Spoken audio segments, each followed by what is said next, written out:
Good evening. Good to see you all again.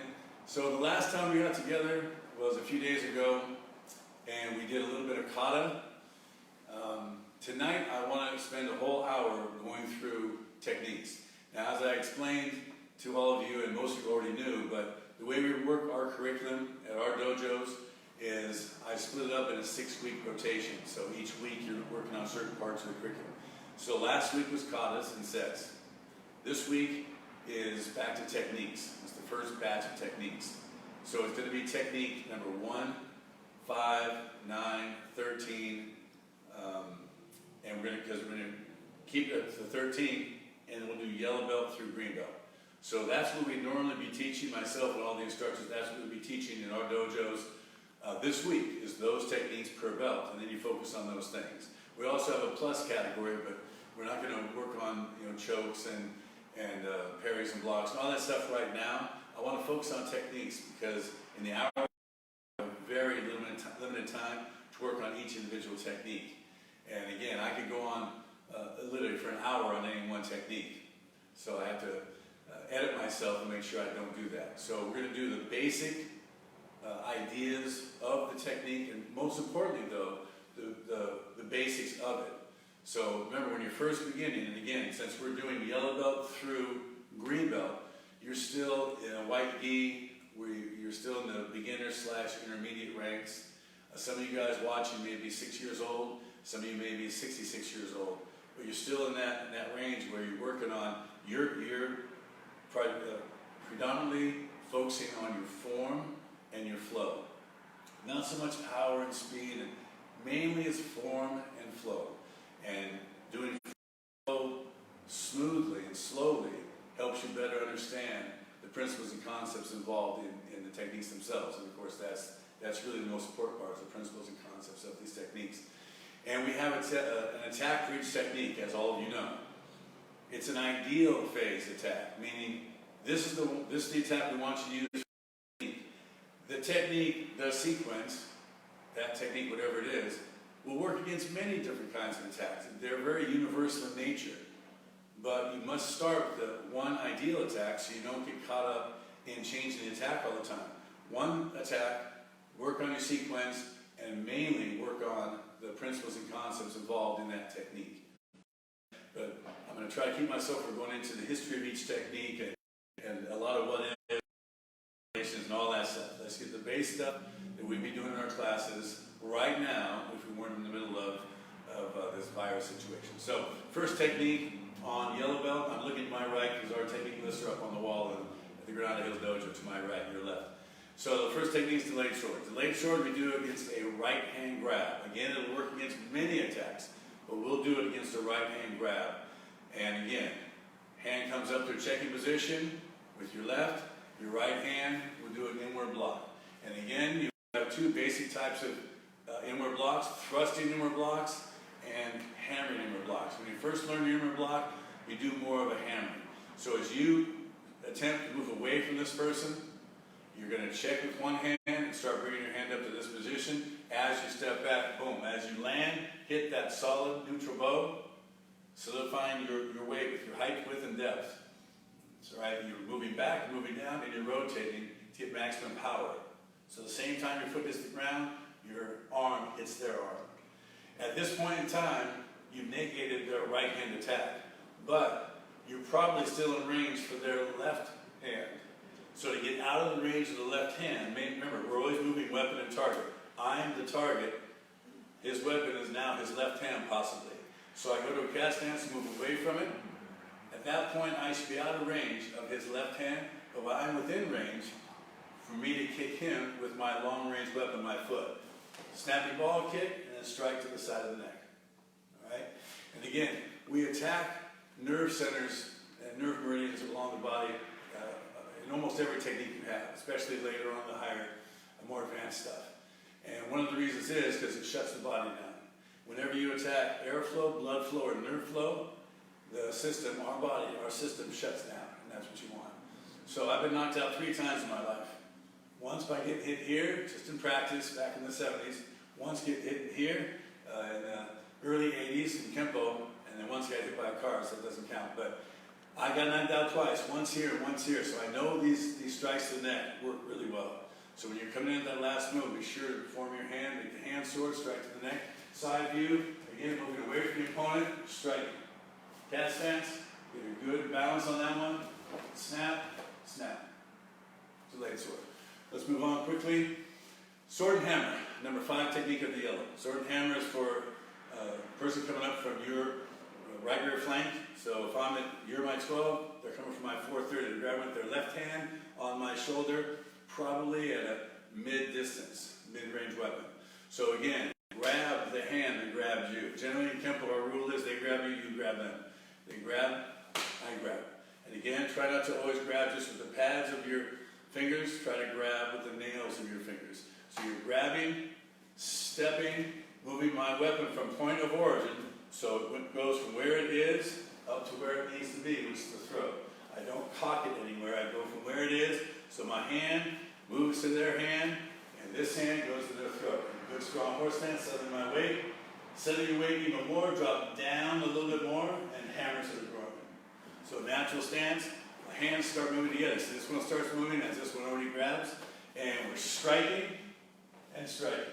Again, side view, they grab us, we're going to shoot this to our shoulder, do some damage to their hand as we grab it, and step and hit again. And that second hit, you get a little more marriage of gravity on that one. Okay? The number 9 technique. So this one is capture twig. It's a rear bear hug. So visualize, they're behind us, wrapping their arms around us, and pinning our arms to our side. One of the primary and definitely the most important principle of Kenpo is economy of motion. So don't waste any motion. We spoke of this last time. Motion. Don't waste time. You might get wasted. So when they're grabbing around us, they probably have their arms somewhere around just above our elbow or at our elbow. But we still probably have a little freedom of motion with the lower part of our arm, or certainly our wrist. So when we step to strike, the hands that are grabbing me, remember their hands are here. I'm going to grab. As I grab, I step and strike. Remember, this hand has to move from point of origin, my right hand. Almost the vast majority of students I've ever seen do this always cock their hand up here to go back in. That's a waste of motion. It really doesn't give you much extra power. Any other extra power you think it might have given you, you've lost time. And that's a vital commodity in these Kenpo sequences. So, from this hand has to move from where it is, boom, straight back. What gives it extra power is rotating our hips. Because even though they've got their arms around us, we might not be able to bring our arms up here, but we can certainly rotate to a certain degree. Enough to add power in that strike. So your hands are going to move together at the same time as you hit. From that position, you're going to slide to your cat stance. Don't look down to see where your foot is, to see when it gets to his foot. You're going to be stomping on the top of their foot. But instead of using your sense of sight and looking down, use your sense of touch. Feel where the top of their foot is. The bottom of your foot will feel the top of their foot. And once it does, stomp on it. Don't raise it up to stomp on it. Just stomp on it. Once I take my foot off the ground, I'm vulnerable. On one leg, you have no balance. You want to keep, as often as possible, 2 feet on the ground. So just stomp it from here. Immediately come back, and then with your obscure elbow to the jaw. Again, we always want to have an action that causes a reaction that feeds our next action. So the action of hitting them in the groin and stomping their foot tends to bring their head down. So these 2 first actions have the consequence of reaction on his part of bringing his head down. We come back under the jaw, pop, and hit. Remember, palm facing towards the opponent. Not towards me, not towards you, towards the opponent. And I'm still, best I can, hanging on to, which is a check, on the arms that grab me, assuming they're still trying to grab. They haven't just run away. And we snap that up. Okay? On this one, looking at it from the side, same thing. When we step, this hand's going to go from point of origin, straight in, slide up, feel where their foot is, stomp it, come back in, pop, obscure. All right? So those are the 3 techniques that we would highlight this week on the curriculum. So 1, 5, and 9 of the yellow belt. All right, let's move on to the orange belt. So the first technique is trigger salute. The technique is when they touch us, it triggers our salute, our heel palm to their jaw. So their aggression on our side triggers our strike to their jaw. Even back in the 70s, one of my first systems, a Kung Fu type system, one of the first things they taught you was as something came to one side or the other, to simply turn in place. Take your body and just turn in place, because if you're not there anymore, there's nothing to push. So their push comes and goes by, which is a good idea. But they did it more in a twist stance. There's really not a lot of stability going sideways in this particular position, relationship of attacker and the Kenpoist.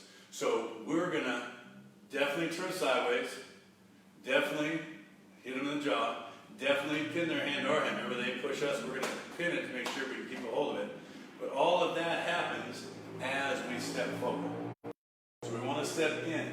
It works very well also stepping back. But the idea is coming in, you have a little more power, a little more aggression, a little stronger. When your foot lands on the ground, it'll be a little stronger if you step forward than if you step back. It's a little harder though, because you're coming towards something coming towards you. It's easier to step away from it. Nevertheless, trigger salute, stepping forward. So the first thing, this has to come up to start pinning, and you have to start turning that, and this hand has to be on the way as you step in. So stepping in, doing a heel palm to their jaw, pinning them on the patch, your left side. Adults, at this point you hook your hand, hook down behind and back of their right elbow. Just as you hook there, rotate your hips. Boom. Just rotate your hips. What that'll do is cause injury to the back of the right shoulder, but also it helps negate their left punch.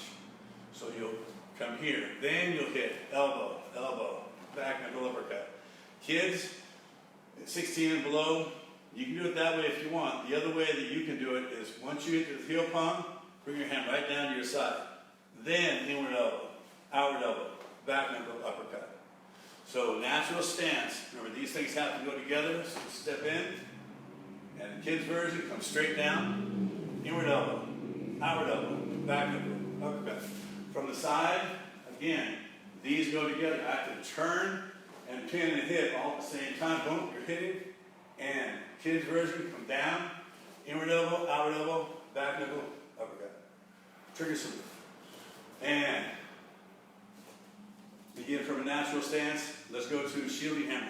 Shielding hammer is for a left roundhouse punch. Now this is another, all the things we speak of these lessons are important, but this is one of the aspects you have to get.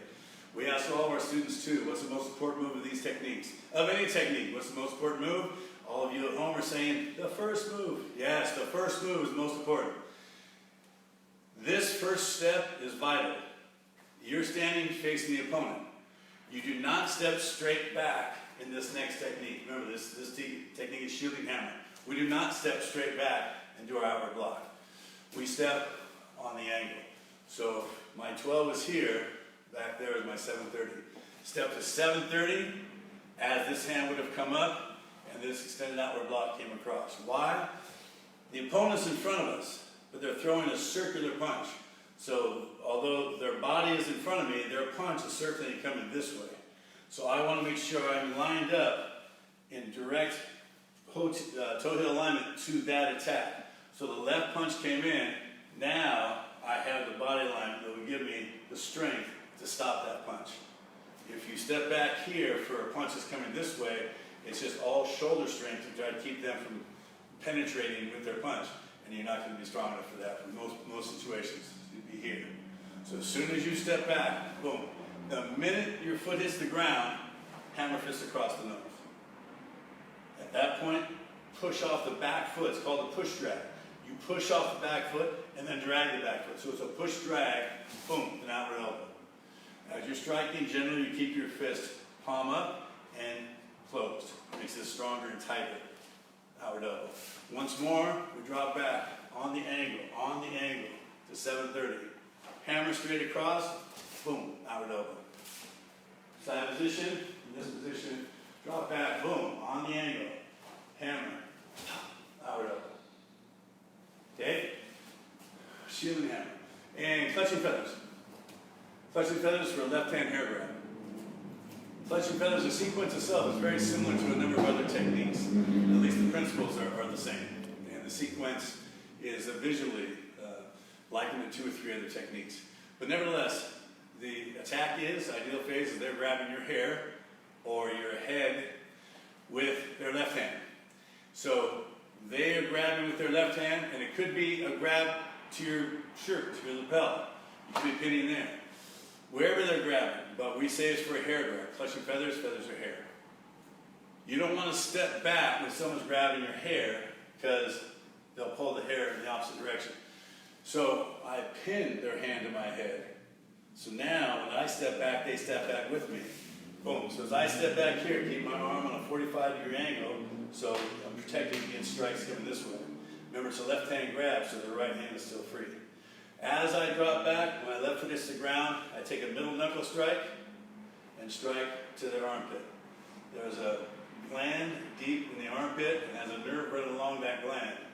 You hit that nerve and it causes their hand that's grabbing my hair to open up. Hit them in the nerve and it opens up. Another weapon to use on this is the two-finger poke rather. It gets in even deeper, but this is a little safer. Right, for beginners to use this rather than this, they might hurt their fingers. Later on though, this gets much deeper penetration. Nevertheless, middle knuckle strike to the armpit. Right, then we step back to make sure we can access the armpit by straightening their arm. Immediately you're going to do a right outward block and a thrusting heel pump. You're going to locked out forward bow. From there, hammer fist. There is no follow-up sandwich. You always could, of course, but it's not technically part of the technique. So, same thing, they're grabbing with their left hand. We grab, step back, strike. Again, this arm's on a 45-degree angle. I'm not out here somewhere, I'm here. Striking the armpit. A very subtle move coming to the inside of their left hand grab, their left arm. Outward, extended block, and heel pump. Keep this up here, don't have it back here, have it right here. Locked out forward bow, so this has maximum power, and hammer fist. So you're in astral stance, 1, 2, 3. Simple technique, but again, that sort of sequence you'll see a lot in the techniques as you move through the system. And let's see Dance to Death. So Dance to Death is one of the earlier techniques, one of the originals. So that's on the 16 technique system, that's number 13. So they're doing a shuffle right punch. So a lot of you guys practicing aren't sure what a shuffle right punch means. If the attacker's in the left neutral bow, instead of stepping through with the right punch, they're going to keep their lead leg forward and shuffle in with the right punch. We do that because it makes you work with options. Sometimes they step through, sometimes they don't. But in an ideal phase, it's a shuffle right punch. So from this position, as the punch comes in, we step forward and do the block. At or above his elbow, of course, so it doesn't bend and hit you in the face. At or above, always at or above. Immediately pivot to a forward bow and a rich hand to the groin. Do not swing it. I'm here when I block. Take it from where it is and shoot it straight in. Shoot it straight in. The main thing we're trying to do here is not just hurt the opponent, but stop their forward progress. So don't straighten it and swing it up. Make it a straight shot to the groin. All right? It's not necessarily coming from up and under. It's coming in. Now, a number of things happen here. You're going to take this person down. I'll back up just a little bit. You're going to reach down and grab their leg. Either hook the leg or simply grab the gi. And you're going to anchor up your elbow and pull it up. So I take their leg up in the air. At the same time I take them low, bringing up their leg, I'm going to hit them high with the elbow strike to the solar plexus. So as you did that bringing the leg up and striking them high makes them want to fall backwards. But I have to do that in coordination with stepping through. So we step through and take them down. And it's important that once you do this foot C-steps, because you have to be on the inside of their left foot. So when you're in this position, grab, step through, boom. This drops them to the ground, they're on their back. They're on their back. I still have their right leg. The idea being, they're now going to try to kick us with their left. I back knuckle to the inside and just above their left knee. Strike it above the left knee, circle, and then go to wide kneel and slice through the groin. No other weapon. Ideal phase, this is what it is. We drop them down, and now back knuckle. So as soon as he hits the ground, assume he's trying to kick us. Back knuckle and circle. It's back knuckle, circle down to the groin. So from a side view, we're stepping in 1, 2. Lock out that back leg. Make sure we stop there, forward rest. Now go down and grab that leg, take it down to the ground, back knuckle, strike. Again, back knuckle, strike. All right, dance of death. Again, one of the original techniques that came from even before at Parker, but this is one of the original group of techniques he would teach his students. Okay, so that's yellow, that's orange, and let's move on to purple. So leaping crane. Leaping crane is another, remember, in almost all of our techniques, one of the things you're thinking about in the genesis at the beginning of each technique is move weapon, move target. Move weapon, move target. On this technique, leaping crane, we're stepping through the punches in the face. We're going to parry the punch. Parry the punch. Also, though, we're going to strike to the midsection with that same middle knuckle again. Strike to the midsection. Right, these floating ribs. We're going to do it at the same time. Do it at the same time. And I'm doing this. Do it with me so you can see. Make that triangle. They go out, they come back. You are going to get out of the way. So this moves the weapon, their right punch. This, of course, strikes the ribs, which is always good. But you're moving weapon with that. How do you move the target? Move the target by leaping off, sometimes stomping off, to a crane stance. That means a one-legged stance. But don't stomp off this way where your hips are still forward. That's not how leaping crane should be. So when we leap off, I don't just change my width by moving up the clock. I change my width by moving up the clock and turning my body. So you're coming off this way. A way to think about it is, as they come in, I leap off and point my knee to where they are now. They were there, coming in, I leap off to the side, boom, I point my knee at the target. I'm going to be kicking out their leg, point my knee at their target. So you come across this way. So as I come here, and on its way to checking, I'm coming off to the side. So come off to the side. Now, come off to the side, knife edge kick, land. When I land, it's a back leg up to the kidney. You're close enough for a mid-range weapon, but not a close range. So now shuffle and hit him with that sandwich to the back of the head. You're behind the opponent. So from this position, again, they're coming in. Move weapon, move target. This side, you move the weapon. That's one of your other weapons. You move his weapon with this, and you get out of the way. As soon as you get out of the way, boom, kick, land. From there, sandwich. So if you're in this position, again, you're not just going off to the side, you're not going straight. 45. So we're coming this way, off, kick, land, sandwich. Pretty strong stance at the end. Leaping crane. Okay? Next is snapping twig. So snapping twig for a left push. This is one of the first trapping techniques in the system. So we do it, we train for it against the left push to our chest, anywhere in this area. As they go to push, again, move weapon, move target. We're actually not going to move their weapon at the first move. We're going to attack their weapon, but we're going to attack it and trap it, then move it. But I'm, again, pinning. They push me, I pin their hand in my body. As I step away and strike. When you strike their elbow with your heel palm, see my wrist is straight? Don't just hit it with the straight. As I come up, you'll see I'm coming up this way. My position, I'm in a hook position. So when I strike, I torque. I torque it up to their arm this way. Torque it. So step back, hit. So I break their arm just above the elbow. Hook on top. There's a lot of versions of this. Don't worry about a lot of versions of this right now. Just break their arm, hook on top of the arm. Pull that arm, frictionally pull it down to your right hip as you strike the linear hand sword to the side of the neck. This is here. It's not up here. So I want to check out his height by pulling this down. Take now, again, weapons from point of origin, which is my right hand. Shoot it straight in, right across the jaw, and then close the distance. Sandwich. So from side position, they go to push. Boom. Both hands come up at the same time. Don't think I have to pin and have to step and have to go. You can work it that way when you very first learn it, but really everything's moving at once. My foot starts moving right when my hands start moving. Boom, hit, Hook, strike, strike, strike. Always stay in a good stance when you're done. Okay? Snap and twist. Twirling wings. So here's another one that I've seen a lot of versions of this.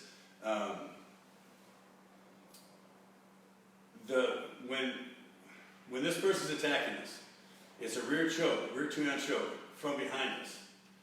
So the idea of the attack is they are choking us and their arms are straight. So they're behind us, grabbing our neck and keeping us at bay with straight arms. So in effect, they're trying to cancel out our depth. They're trying to make it so we can't move towards them. And we're going to assume we can. They've got strong arms, they're bigger than us, whatever. So they've checked out our dimension of depth. I can't just step back towards him because they've got their arms locked behind me. But they have not checked out my height or my width. So in this technique, since we can't move straight back, we cheat a step over this way. Just a little step, modified twist stance. And from there, I use my dimension of width to rotate. And when you rotate your shoulders from this twist stance, it'll break their grip, any grip. As you rotate this way, boom, when you hit that neutral bow facing your opponent, it's here now, you've broken their grip. But their left arm is going to be still up high and somewhere here. So as I hit my neutral bow, I go with a vertical outer block, forward bow, check up, back to neutral bow. So now let me do it this way. So we're in this position. So they're choking us from behind. I'm going to shoot my foot over. It's just I drop down a little bit and adjust. My hands are on this side. I rotate, boom. Right when I hit that neutral bow, all that rotation, I strike to the outside and just above their left elbow. I continue through, boom, and hit them in the ribs. That's my forward bow now. Check up on the outside. I do not shift their arms to the other side of their body. Once I've checked them off across their body, it's called a cross check. Their left arm and right arm are both checked off this side. When I do my first move, I keep it checked there as I go back to an elbow. Shuffling, if you need to, this is where you end up. Again, if I'm in this position, they're behind us. Chamber as you shoot your transitional twist, it's just right here. Right there. Unwind on the balls of your feet. Boom, that's a neutral bow, to a forward bow.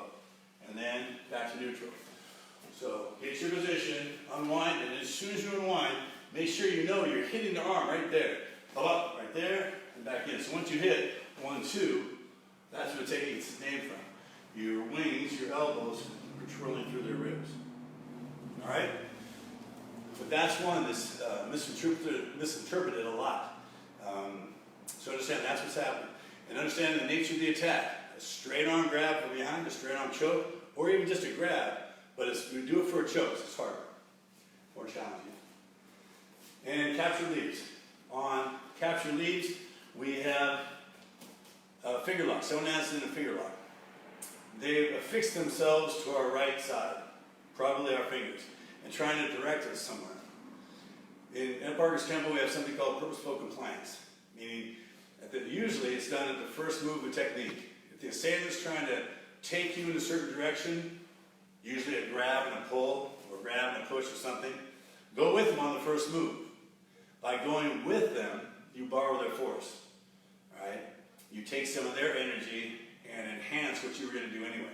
So when they're bending our fingers back and trying to take us in this direction at a certain rate of speed, get ahead of it and just step with them. The minute you catch up to their speed with your hand, however fast they're trying to bend your fingers and walk with you, get your hands with them. But the main thing is once you land, you step, if you're my 12, I'm stepping to 130. Once you land, spin. And hit them with a left back elbow. Not an outward elbow, back elbow. At this point, that should make them let go of your fingers enough to where then you just whip it back to an outward elbow. Not a back elbow on this one, an outward. The first one's a back elbow, because that's what they're going to be in terms of the width of your bodies, relationship to their body. And then the second one, outward elbow. So back elbow, outward elbow. So from a natural stance, you'll step in. And just as you land, boom, hit him with a back elbow. That's 1, 2. Then just rotate back into him, hit him with an outward elbow. Checking up on it. Okay? Purposeful compliance, though. Purposeful compliance. That phrase will come up again many times in the system. Again, I'm trying to, as best I can, to do just the outline of the technique. I keep having to stop myself. But if you can do it, if you know that much about the technique, you can practice it. All right, let's move on. So now, going to blue belt. On parting wings. Parting wings is for a front two-hand. I just want to make sure I hit that last technique. Oh, I did. Okay. So parting wings is a front two-hand push. It's not a low push, it's a chest push. So to make sure, remember, two arms are coming in, and their hands are pushing you here, roughly. Make sure when you bring your hands up into position, you bring them up one in front of the other. So they're between the arms of the opponent. They're between the arms. Okay? So as we step back, we come up and strike. So these are two outward hand swords. It's a hand sword. It's not just a defensive move, moving their arms away. I'm striking. Okay? So you're parting their wings, but with strikes. Immediately, the next strike is to technically their heart. You're going right underneath. If you look at the patch, strike right to the bottom portion of the patch. And that's really where you're striking. Sometimes you don't even say, "Oh, just hit the ribs right there." That's fine. But it's not a throat strike like a lot of people do it. It's not down here somewhere. Right there. So once you come here, forward bow as you strike, just underneath the patch. Okay? From that position, then strike an outward hand sword to the throat. Then check down their body, forward bow, middle knuckle punch again, forward bow strike, solar plexus. Okay, again, one of the original techniques, parting wings. Bring your hands up and together, strike it. Always in all your techniques, as you step back, as my foot lands, that's when you strike their arms, in a perfect world. So you're striking. You're not striking and stepping, and you're not stepping and then striking. You're trying to strike with that synchronicity of height, width, and depth on all your strikes. From that position, shoot this from where it is, pushing off the back foot, straight in. So when I'm here, straight in, just underneath the chest muscle to the heart or ribs. From that position, point of origin, straight back to the throat, check down, get a pressing frictional check down their body, boom, middle knuckle strike, solar plexus and back out. So from the side, do it this way. So we drop back, 1. Good strong neutral bow, point of origin, 2. Back up to the throat, check, back in. Parting wings. All right, moving on. So darting mace. Now again, as we go through these techniques,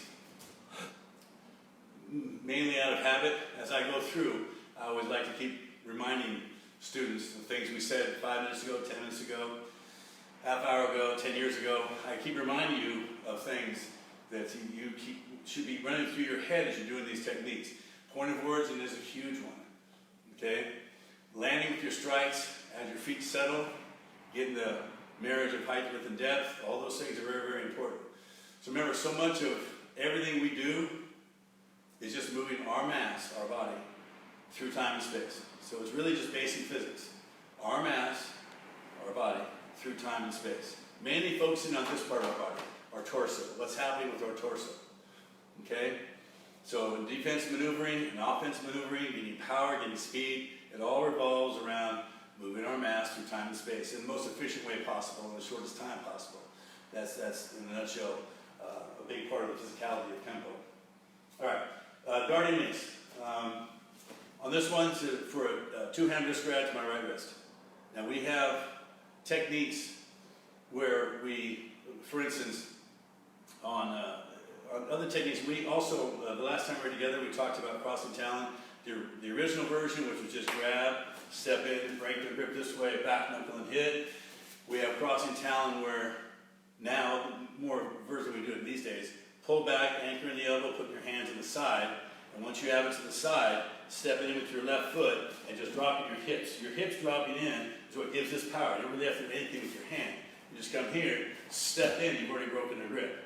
And of course, naturally then, you grip and break. So it comes all together. Then you do crossing talon. Darting mace is similar to two-handed grab, but you're going to pull back And again, the right hand, all those two hand grab, the right hand coming across and grabbing, that's the main one we're going to go after. That's the primary one. We're going to one-side it. So as you come back and pull and try to re-grab, all of that is done as you strike. So when you pull back and grab, you're going to strike at the forearm. The high point of the forearm, hit that nerve. The radial nerve is right here, it's close to the surface here at the hand. That's why we're always hitting there to make them let go of things. But it also runs up here and branches off. There's another part right up here, the high point of the forearm. You want to hit that. And it buzzes the hand, makes you want to let go. Involuntarily, they have to let go. So that's what you're going for. So some people say, don't we hit at the wrist? You could, but when you're first doing this, pull back. Just before I start to step, sort of as I'm starting to launch my step, I'm trying to grab, not that important in this technique, but I'm definitely hammering on their forearm to get them to start loosening this up. Just imagine someone much larger and stronger, two-hand grab your wrist, and they're not letting go. Hammer that forearm. From there, step in and punch to the face. So that grab, that's a big part of Kenpo. If the first one didn't work the way we wanted, we have a backup. From there, we check down and hit their arm a third time. We're going to strike. Well, at this point, we hit it once, then we hit the face. Now hit it down for the second major strike here on the forearm as we hit it to clear it and punch their solar plexus. Then come up, strike to the throat, and then heel palm. So from a natural stance, again, it's a fun technique, one of our favorites. It also is related to a couple freestyle techniques. You'll see later on how a lot of these techniques are intertwined. But again, trying to keep it simple tonight. Pulling back and striking. Pulling back and striking. Strike hit, check down punch. So that check down was a strike to the arm again. Boom, you punch. That's number 3. On number 4, just step through them. First, the hands work through the throat, and then a heel punch. So if you're looking at this from the side, you're going to pull back and hit. Pull back and hit. Boom, boom. So it's 1, 2, 3. Now, I simply just step through. But as you step through, you hit them 2 times. That step through is right about now as you hit with that, and then with the heel pump. So darting mix. Like I said, a lot of you guys have done different freestyle classes. You should recognize that after a while. It's more of a freestyle technique, but this is where it really comes from, the self-defense technique. And thundering hammers. Again, one of the original techniques in the F. Parker system. Thundering hammers for a step through straight right punch. So as the punch comes in, again we're stepping forward, very aggressive, blocking the outside, just above, at or above the elbow. One more time, we're stepping in. For this position, you see this one's chambered. You see a lot of guys do different things, and on your own time and in your own training session is fine. But if all these are geared for how should you do it ideally, and then later on when you become an instructor, how should you teach it ideally? So we're not having 25 versions taught to a beginner, 25 different ways. One way to everyone who's first learning something. And this is how you first teach it. Step in and block. From that position, you're going to shuffle in. And again, that's a push drag. The foot maneuver was a push drag, push off the back foot drag. From that position, I roll up to check out the back of the right arm at the tricep. As this starts gliding down and doing a sliding check on their arm, pivot to another kneeling stance and hit to their left kidney. Take that hand, check over to the top and side of the right shoulder, pivot into the back of the neck. Your knee checks on their legs, and we'll probably go over this a little bit more on in Wednesday's class, but you should also be trying to check them with your legs. So when you block, maybe not a knee check. Shuffling in, this right knee, you're trying to check them to their right leg. Roll it out to the side, hammer. Trying to possibly check them again, maybe, maybe not, but be aware of it. Try to have more than 1 or 2 points of contact, but always try to have 3. Check over on the shoulder, hammer to the back of the neck. So, again, from the side, visualize, again, I think on Wednesday we'll touch on this one again. As the punch comes in, they're in front of me. And as Kenpo is, we never stay in the same place. And we usually try to circle around the opponent as we're striking. So, he's in front of me now. Once he comes in and punches, I block. Now, here, now I'm on his 90. He's right here. On this side, he would be right here on my side. I'm not in front of him anymore. I'm next to him. I'm by the side of him. From the strike, roll it out. Because right now he has his right arm getting ready there. Could possibly be a threat. Roll that out, pivot and hit. Roll it out, pivot and hit, and pivot and hit. So if you're in this position, you hit, shuffle in and hit. As soon as you roll this thing out, pop, try to hit right away. So roll this thing out, pop. So you start getting more of a flow. So this is coming. As this starts to come down, this one's already coming up and circling back in. So you're coming, kind of a nice flow to it as you go back in. So thundering hammers, again, one of the earlier techniques. Let's do 13. Even if you, some of these techniques you'll find in katas, some you won't. And in a lot of systems, a lot of Japanese systems, some Chinese systems, to learn techniques, kata first, and then you go into that kata, you and the instructors and whatnot, and pull out the techniques from the kata, and then work on them that way. Sometimes. So Mr. Parker said, well, let's do a little more of that, but separate a little more. Let's have curriculums strictly techniques. With a little more freedom to improvise and be more creative. We will still have our katas, and you can still pull techniques out of your katas. So some of our techniques you'll find in the katas. Many techniques you won't find it in the katas. Because if you had, you'd have to have more katas to add more techniques. But it's better to take them out of a kata oftentimes, get on a person, and go back and forth with those. So that's kind of his idea. It's not just to have the katas and pull those techniques out. So you'll see a lot of systems still do that today. On this technique, circling wing. Circling wing is for a two-hand choke from behind. A two-hand choke from behind. Not necessarily, though, a choke. The nature of the attack isn't so much they're trying to keep us at bay. They're not this far away and they don't have their arms locked. We're saying. Again, it'll still work. But let's say they're right on top of you. They're right behind you, grabbing behind your neck. But again, when you're grabbing, on a Wednesday night with Mr. Belfay and a couple of the other instructors, we'll show some of these things so you're really clear what I'm saying.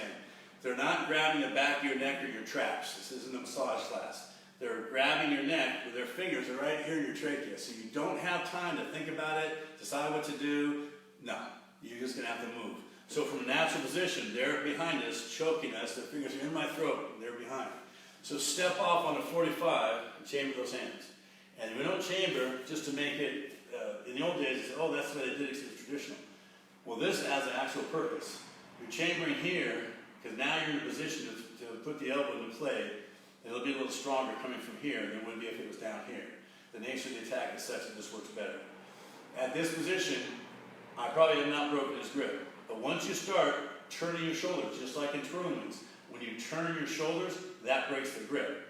But just to make sure the right arm, after his grip is broken, doesn't accidentally poke in the eye or something, we circle our arm over. We're not striking their arm, circling their arm, pinning their arm, driving it all the way to my side so I have locked in there and stick them in the eyes. Horizontal tip finger eye poke. And now, remember the right arm is stretched across my body. I've got their wrist and it's part of the forearm pin. Check down on their arm, elbow up to the jaw, turn, and rotate into the groin. Okay? So, let's do it face this way now. I'm going to step off, chamber my hands, look over my shoulder. The act of turning my shoulder is going to break his grip. But I don't want him to get away. I want to keep them here. So I take my elbow over, pin, poke, check down, bringing their face closer to me, elbow up, passing through my transitional horse stance, reverse blow, hand fist to the groin. So from that position, again, step and chamber. So step and chamber, circle, poke, up, and hit. Most of you guys who know short three, you have this as short three, and it hasn't changed in all that time. So circling wing is still the same. Very strong, very good technique. This is one technique. This is one of the techniques that over the years I've had a number of students get in altercations, and after it's all done and they're done with their court case and all that stuff. Anyway, they come back and tell me, hey, this is what happened. over the years, I have lots and lots of stories.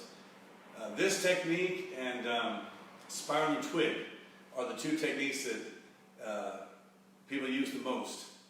But not just variations of them, did exactly the technique. Usually if you're in a real situation, it's a variation of different things you'll use. You'll pull from your grab bag of Kenpo, and it'll all be perfect because you practice perfectly. But they, two people did a circling wing that I know of personally and worked beautifully. And then 3 have done spiraling twig to good outcomes that me and Kenpo land like. So let's now move over to the green belt. So green belt techniques, you have begging hands. Begging hands are for a front 2-hand wrist grab. And again, think of all the things we spoke of before. You want to have an action that causes a reaction, feeds your next action. You want to move from point of origin. Always move through the dimension of height for the depth. Always try to get 2 of those dimensions working for you to get power and position. So they're grabbing us from the front, 2-hand wrist grab. We're going to assume we can at least step back a little bit, but we want to break that grip. So as we step back, our hands come out this way. Now, a lot of you guys have learned this, which is fine. And usually when I see that, I don't say anything. It's fine. It's just the way we had it written and whatnot. One of the little bits of emphasis that I'll put on at those, when you come out here, keep your hands for right now closed and try to dig those knuckles right there into their wrist. So as you're coming here to try to go against their thumb and break their grip, you're coming and then pressing down right there. You press hard on your own wrist, you'll feel your fingers start to open, your hand starts to open up. So that's what happens when you press between those tendons. So you're pressing down there, you're doing it quick, you're whipping it across, but make sure those knuckles don't just come on the outside. Alright, so you want to come and hit with your knuckles. So we strike back. This, I've seen this done in a left neutral bow, and I've seen it done jumping right to a cat stance. Well, ideal phase, neutral bow. There's a number of techniques in the system where the first 2 moves are step back to neutral bow, slide to a cat stance. There's a bunch of them. Find them. There's a lot, and it's for a reason. Then later on, you can start grafting. You can pass through circumstances real fast and not worry about it. When you're first learning it, get the idea of strength and the solidification of that neutral bow, a right neutral bow. Okay, it makes it easier, and again, ideal phase. Assuming, or not, that we've broken their grip, but we're hoping to have broken their grip at that point, at least weakened it. Slide to your cat stance, kick them in the groin, boom, and land. That, of course, will bend them forward a little bit. Okay, even if they're wearing a cup, it'll have enough of an effect striking to the middle of their body, it tends to bring the head down. So you kick them in the groin, it bends them over, at least on a 45. Now take your other foot, ball kick to the solar plexus, boom, land. As soon as you land, shuffle and hit. On this last move, well, let's do the whole thing. So from this position, 1, neutral bow. 2 is your cat stance. 3, kick. 4, kick. A little higher to try to hit the ball of your foot to the solar plexus. From here, you're going to shuffle forward. Again, push drag. I push off the back foot and I drag the back foot. So it's push drag. But your hands, just like in short 3, when we do fatal cross, our hands are coming in with heel palms. They're rising up. They're also coming together. So they're traveling through the dimensions of depth by coming in, by height by raising up at the same time, and by width by coming together. They're not just staying this far apart. They're coming together. They're coming in, up, and together as you shoot in. So when you hit those ribs, and then it penetrates, gets to those subterranean targets a little deeper. So it didn't hit the surface strike and back off. You're trying to strike all the way, like you're trying to touch your palms. So height, width, and depth. Okay? Begging hands. Reiki mace. Reiki mace, a lot of people, including myself years ago, used to call this one of the one-handed techniques because it's so right-hand dominant. But again, it's beautiful, nice technique. So it's a 2-hand grab and they're pulling you in. So earlier we talked about purposeful compliance. So if someone has a hold of you, whether they're going to push, pull, strangle, whatever they're trying to do, whatever motion they've enacted, that they started, go with it, at least on the first move. That way you can borrow their force and then use that against them. So it's another method of borrowing force. There's a lot of ways to borrow force. This is one of them. Purposeful compliance. So they're grabbing to pull you in.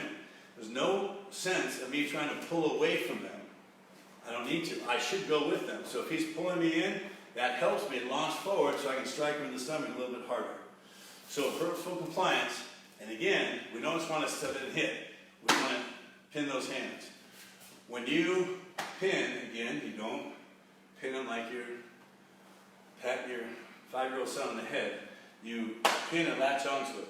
So later on, when they're looking at it, or someone else is looking at all their injuries they've sustained after this altercation with that totally innocent Kenpo person, when they've done that, one of the injuries should be on the back of their hands. If they grab to pull you, and you grab onto that thing, you're hitting them and grabbing it, putting the nails into their hand and hanging on.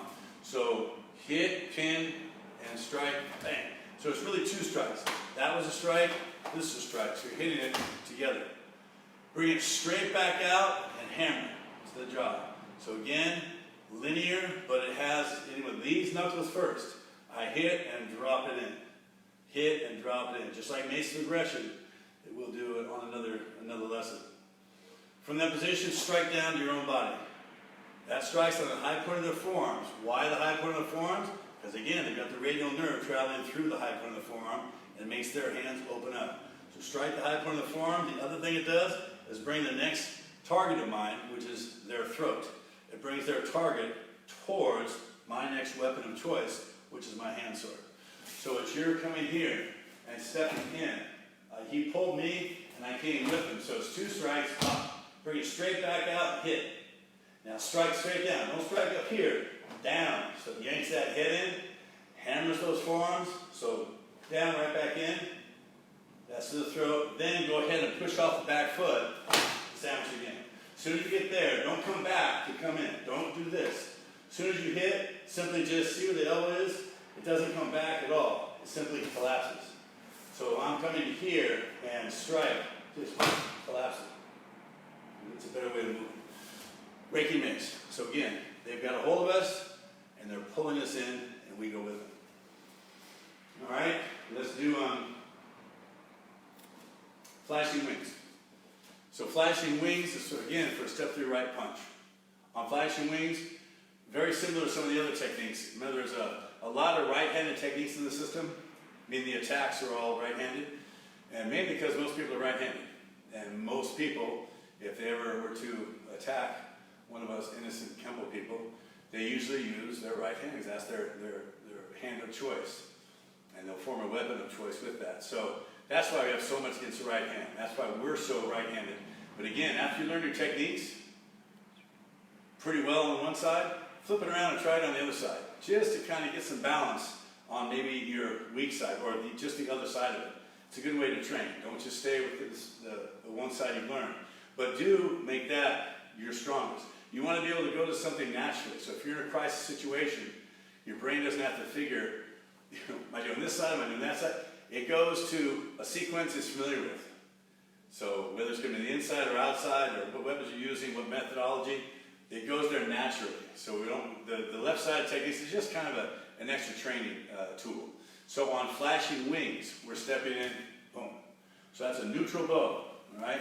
Stepping in and blocking, as always, at or above the elbow.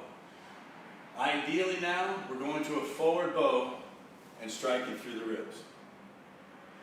One more time, we block, forward bow, strike through the ribs. At this position, I pass through their ribs and grab their face. The face grab is one of the parts of this technique. Sometimes it's hard to get, so don't emphasize. This isn't a major move. The face grab, the claw is a minor move, but it's a move. But prioritize first move, and of course, first major strike. Inward elbow, break the ribs as I lock out my leg. Grab the face. Now you're in a forward bow. Pivot to a neutral bow, pull with your left hand, and boom, hit it with an outward elbow to the back side of the ribs. Stay in this stance, strike to the back of the neck. Strike into the back of the neck. All these are starting to get them to bend over more and more. Now slide down their arm with your right hand. Their neck is here. Slide down their arm, pivot, and strike to the back of the neck again. Right, similar to thunder and hammers. check their arm, and now you have a grafted strike, a compound strike and grafted. I'm going to pivot to a kneeling stance, checking down on their arm, and shooting a hand sword to their trachea, just so I make contact, to drop down lower, and then hit it with the heel palm going up at the very end. So you end up here. So it started with a hand sword, heel palm. So you have injury to the trachea, injury to the jaw. So from this position, we're going to step in and hit. So again, when we're doing this one, the name of the technique is flashing wings. So you're going to take and block, your wings are going to go pop, pop. That's the wings part.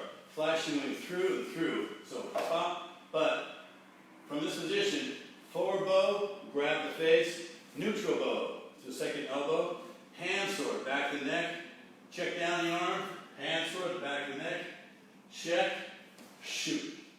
Remember, it's shoot and then lift. Done together, looks like this. That's why it doesn't stay out here. It raises up. Because I did a strike and then lifted. Flashing wings. And repeated devastation. So repeated devastation is for a full Nelson from behind. So when you're going to step off on this one, you're already, remember in a full Nelson, again this is probably one we'll try to highlight a little more on Wednesday. They've got you, your head down, your arms up, and your feet apart. In scraping hoof, we just reverse all that. Okay? In repeated devastation, we go the other way. We actually step off this way, and as we do, we're going to do 2 finger pokes to the eyes. And then we continue to settle down, residual marriage of gravity, and strike down. So once again, we're already here. Our head's down, our hands are up, our feet are apart, our back is bent. Step off and poke. Immediately drop down lower. And you're not in front, you're out to the sides. Then reverse it. Boom. Back up. You're going to grab on to their arm, their right arm with your left hand. Step to 12 o'clock. Turn, pull, elbow strike to the face. Come back. Go under, grab, step, turn, elbow strike to the face. Repeated devastation. So you're doing the 2 elbow strikes. Repeating the same thing. So again, from the side, we're already here. Step off 1, 2, and then 3. Straighten your body. Your legs are straight, arms are straight, back straight, head is hopefully hitting them in the face. Grab on to that arm. Their arms should be right here. I pin their arms. Grab on your left to their right. Step straight ahead, turn and pull, striking their face with your elbow and pulling their wrist. Come back to your horse and just reach under and grab the other hand if it's still there. And step and turn. Right? Repeated devastation. So on all these techniques, if you don't have anyone at home to practice this with, I think that's very unlikely. Many of you have a sibling at home. Try it on a sibling who does martial arts, who does Kenpo. Many of you have a father or mother who does Kenpo. Now, now all of you at home right now at least have a mother or father or some adult that's looking after you. So, even if they don't do Kenpo, get one of them if they're feeling extra adventurous and try to work some of these techniques on them. Obviously, watch your control, but you need the body contact. You need another human being you can put your hands on and get a feel for how all these things work. Doing it in the air is just fine. That's how you just start. Again, when you're learning something, and this goes for all students, the youngest white belt to the oldest black belt, is the 3 phases of learning something. First, you familiarize yourself with it. Then you memorize it. And then you internalize it. And the internalization process, that's the step that we're all still working on. And we will, as long as we're alive, at least some of us. So that's the idea.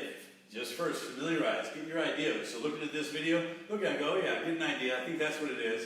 And then try to memorize the name with the sequence of action, the name of the sequence of action. And in that process, you get to internalize it more and more and more. And then you start having something. All right? All right, you guys, very good. Excellent. You salute out now, and we'll see you in a day or two. We'll have 2 or 3 more videos coming up in the next 2 days, and we'll see you then. Thank you.